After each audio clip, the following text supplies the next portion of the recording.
Welcome back to Trending in Education. Dan Straver, Mike Palmer along with you. And on this episode, we're going to talk about a conference Mike recently attended, which is an extension of a previous episode as well, HolonIQ, a company whose visualizations we loved many moons ago. Mike, how was it in person to visualize the future of education with HolonIQ?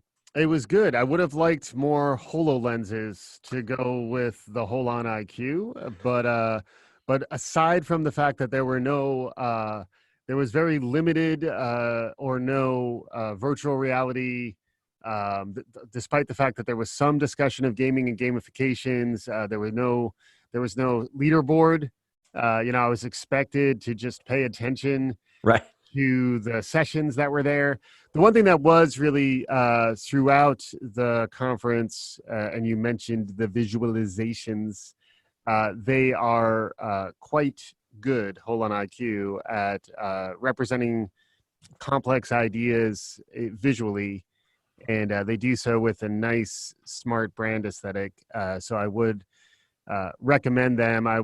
We were recommending them coming off their Education 2030 report, which is really when they first appeared on my radar. And then this was a follow-up to that. So this was a Global Education Summit they did in New York.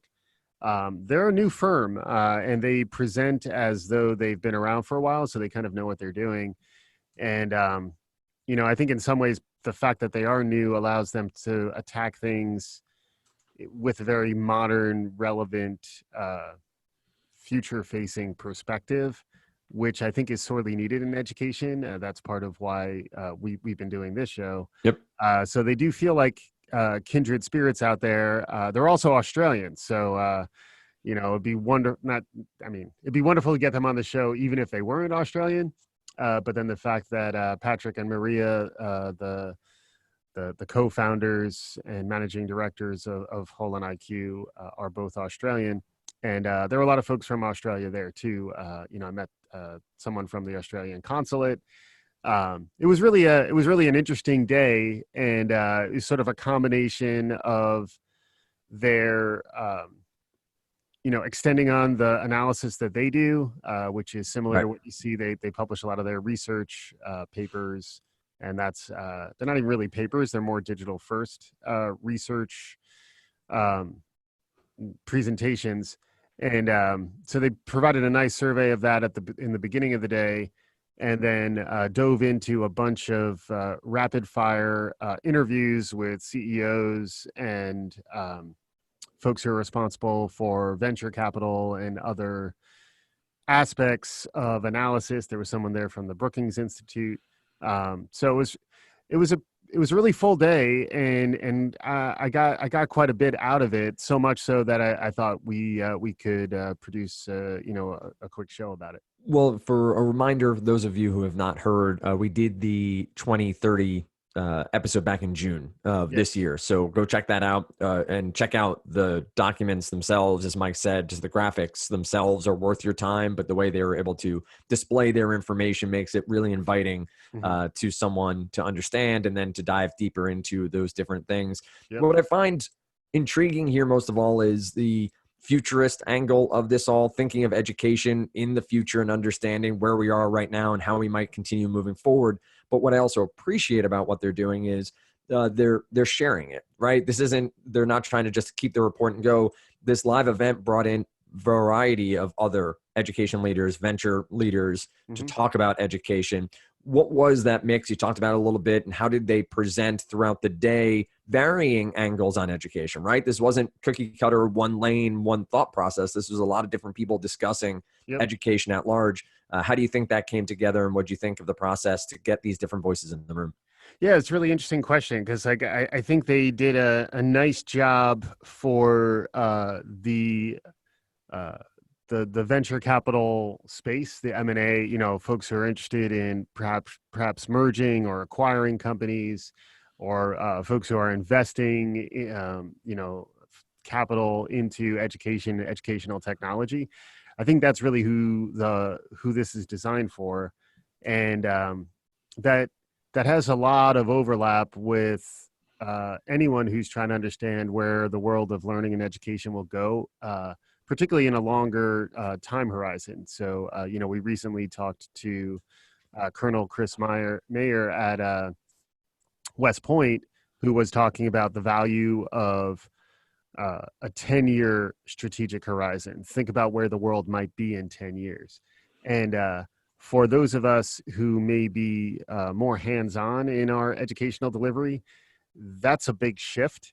What was interesting about this audience is that this audience is very much focused on a 10-year time horizon.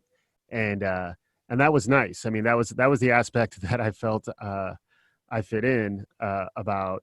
And then I did feel like I was a diversity attendee in my own way, in that I wasn't responsible for mergers and acquisitions. Sure. And I don't have a large venture fund yet to play with, but yeah, it was interesting, even just a cross section of the educational landscape. So one of the areas that we naturally gravitate towards is higher ed. And there was plenty of representation of different aspects of how higher ed is changing and how it's likely to be disrupted in the next 10 years. Same also for K-12.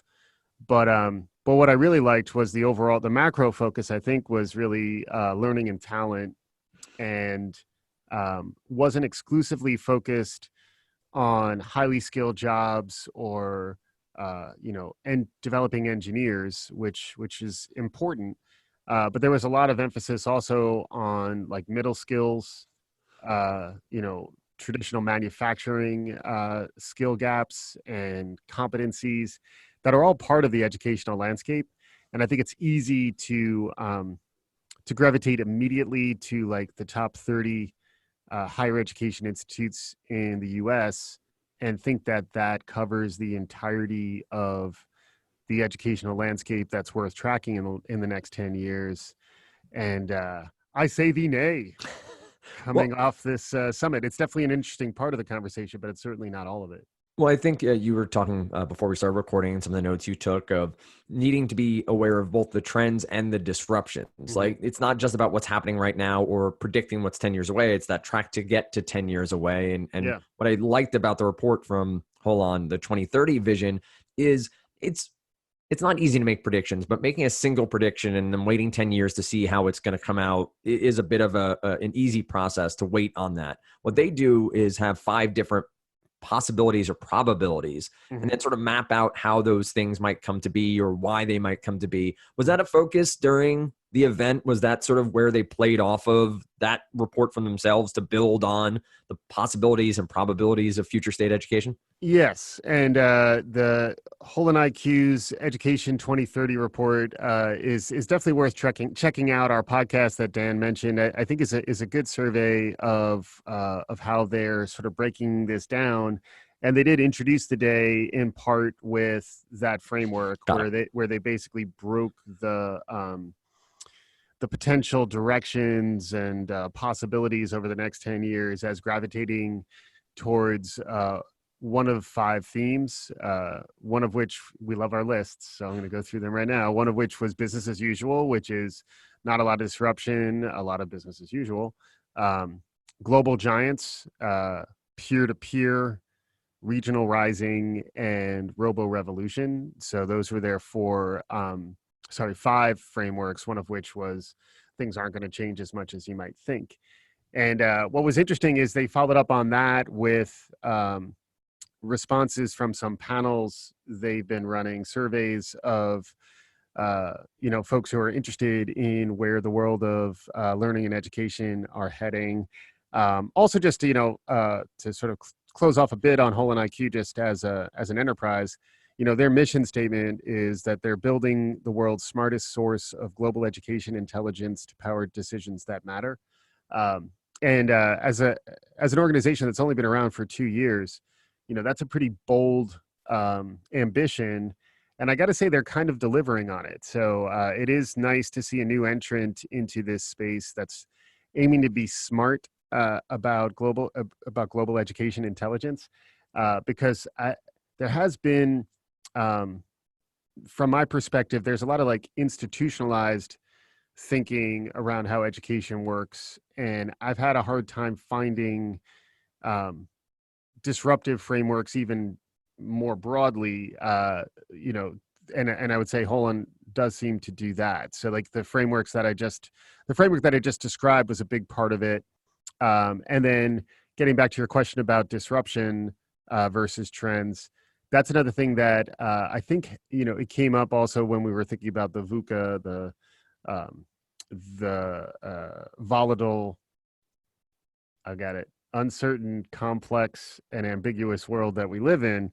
That that frequently involves both understanding a trend Hmm. and then understanding how that trend might be disrupted and how some of those trends are being disrupted and how there are macro variables that are going to shake things up in ways that you can in fact forecast. The one that was really interesting, and I've heard others talk about this, Brandon Bastide among others, is that come the middle of the next decade, so the middle of the 2020s, there's going to be a significant drop in the number of undergraduate enrollments or undergraduate aged, you know, folks who are traditionally graduating out of high school. So like the 18-year-old class of 2026 is going to be down double digits, you know, 15% or so versus even the rates that we're at today. And, you know, that is certainly a signal for higher education and also a signal for really the business as usual way of thinking about this stuff. So this idea that, you know, uh, higher education in the US will continue to see the steady stream of enrollments that it's seen over the years. That is in fact shifting. And interestingly, a lot of the thinking here was less about the traditional Hmm. age students. It's more about the lifelong learner, folks who are looking for reskilling, upskilling within a professional setting, and then also folks who are very similar to the stories that were discussed in Unlikely, which we covered, uh, you know, a few weeks back, which is more about the some college, no degree problem. Right. And the Western Governors University in particular, a purely online university, Michael Morris was there. Really interesting guy, someone who right in line with the type of guests we look for on this show. Was really interesting, talking about how Western Governors, I think 99% of their enrollments are of that some college, no degree category.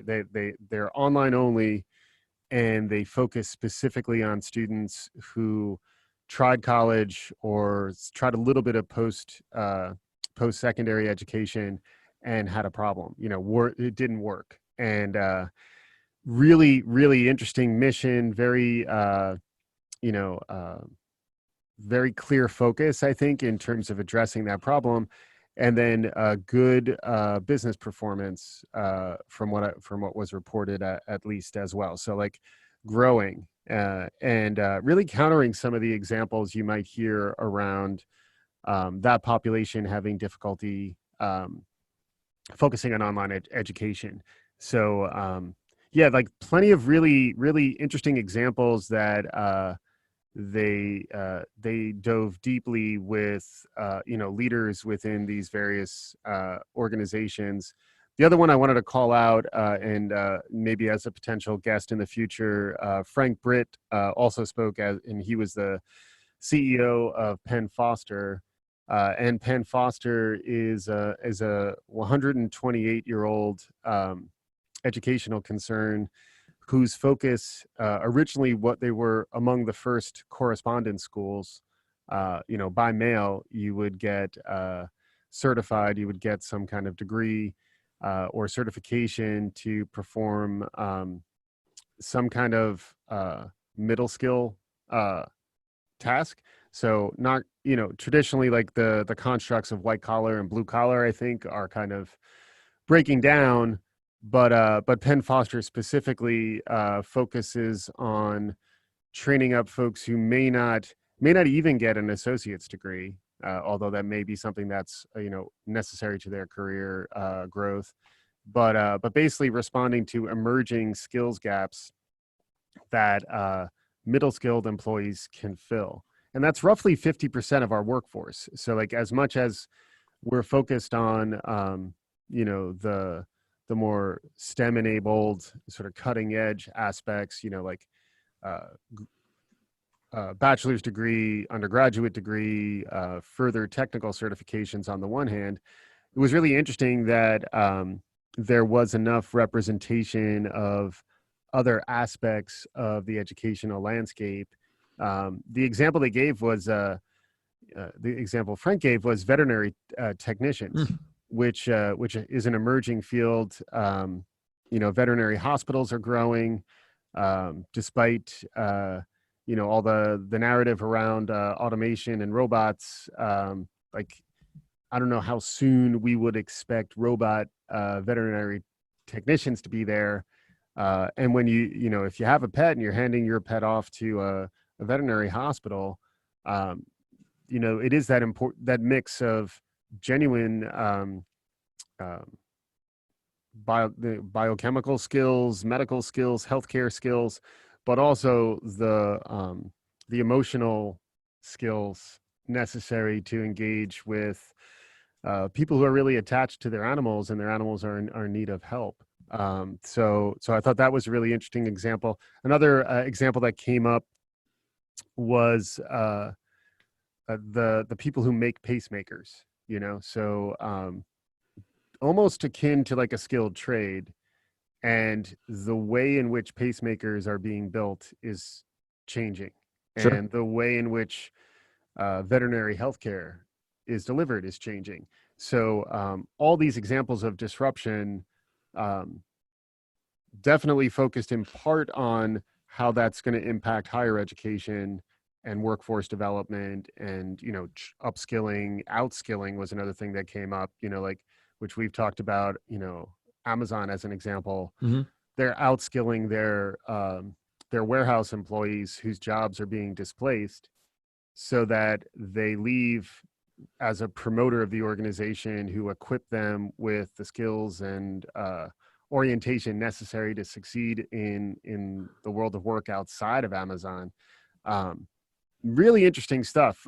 One last one real quick, and then I'll cede the floor back to other questions. Kim Taylor was there from Cluster, Right. And I hadn't really heard of her or of Cluster before, but it was an interesting idea that like a job marketplace site that focuses on particular manufacturing verticals. So the example that she gave was aviation, and highly skilled, highly technical domain, not likely requiring as much post-secondary experience as much as it is certification in ability to use particular types of machines, and ability to sort of signal that you've met the compliance certifications necessary to hire someone.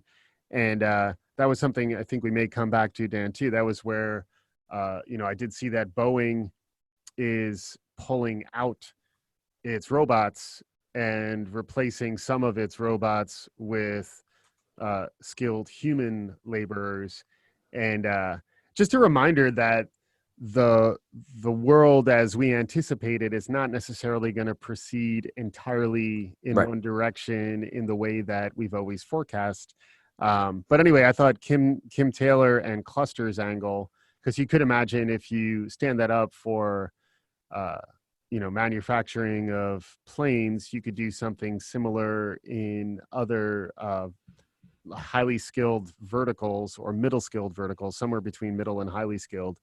And that was probably the most eye-opening thing for me, because the other folks who were there were kind of touching on elements of either lifelong learning, workforce development, K-12 or higher ed that I sort of had a little bit more familiarity with.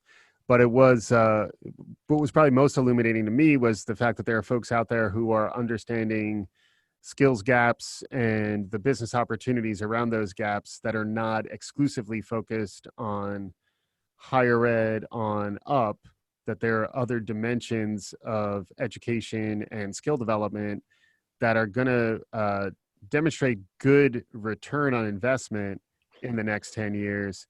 And that was a little mind expansion. I like a little mind expansion, Dan. Sure. So I had a little mind expansion, you know? Well, you need to get the CPU room, right, for when Yes. they plug right in. But I think a couple of things from what you were saying. One, along with what Brandon Busty was talking about with the lack of potential college entrance Yes. in the next decade, was Yes. also the cost, right? That the cost is continuing to balloon. I think it was the University of Chicago is projected to be the first $100,000 tuition school. Yeah. And that obviously are two numbers that if costs continue to go up and the entrant pool continues to go down, what do these universities do and how do they solve for things like that? Mm-hmm. But also, even further, where do those who can't afford turn for their Right. education, turn for their skilling? Right. Right. And that, I think, Holon is positioning themselves to at least be a major part of that discussion, which is awesome. And I think what I find, and I might be completely making the wrong assumption here, I have obviously a very US centric view of education. Mm-hmm. It's where I've always learned and where I continue to.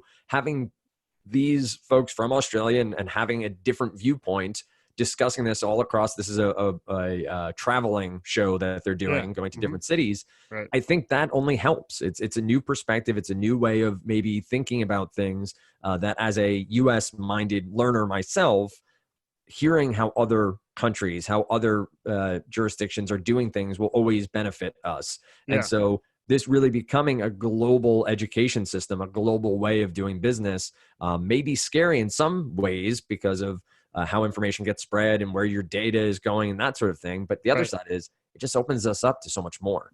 Totally. I mean, and their Aussiness notwithstanding, Right. I think there's a little bit of following the money that's happening here too. So like, you know, one of the graphs that was shown showed the level of capital investment and mergers, acquisitions over the last 10 years. Another thing that I did like, you know, if you're going to look 10 years ahead, look at least 10 years back to understand the trends that are feeding the present days so that you can extrapolate them forward. So that was a nice aspect to the perspective that was given.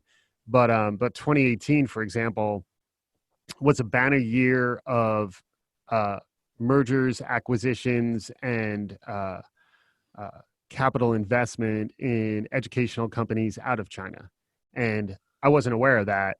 But if you are, tracking the level of investment that's happening across the globe, that requires a level of agnosticism about your own particular domain.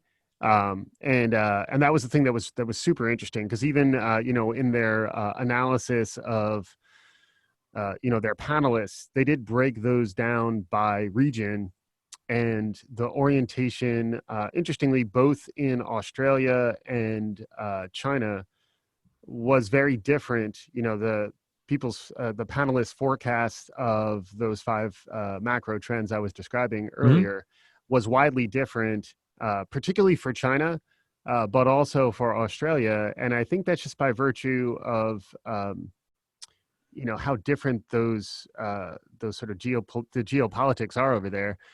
For example, another thing that I really didn't realize was the percentage of undergraduate students in who are international in these different countries. And particularly in Australia, I think it was 30% of their undergrads are international, which kind of makes sense if you think like if you're in Asia and you want to study at an English-speaking university and it's right there with relatively favorable immigration policies, like you can actually study in Australia pretty easily.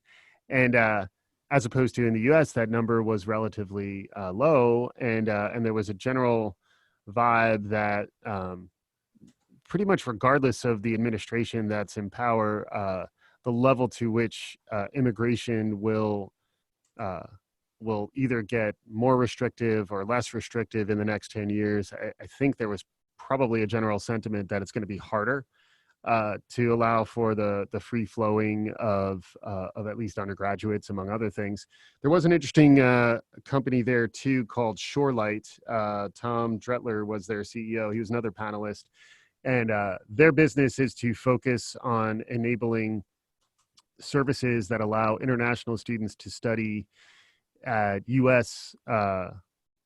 Higher ed institutions, focusing particularly below the top 30. So like rather than trying to figure out how to get more international students to Harvard or Princeton or Stanford or MIT, instead the example they used was Auburn, and how Shorelight has helped Auburn establish programs that will help them get more international students to get their undergraduate degrees there, which both helps with the diversity of the student body, but also I think helps broaden the perspective of even the faculty and the perception of the university itself. So I know we're tight on time, but yeah, I would recommend more focus on this type of research that is emerging. We're going to try to curate it wherever we can. And I mentioned this in the previous show too, like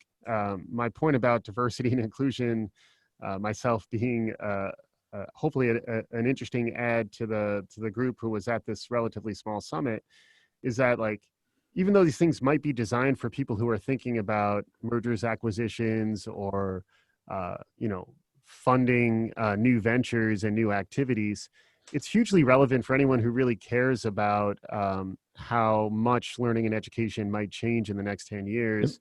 And the experts whose livelihoods really are on the line around delivering these capabilities are super bullish about the size of the industry and how much investment activity we could anticipate around learning and education in the next 10 years.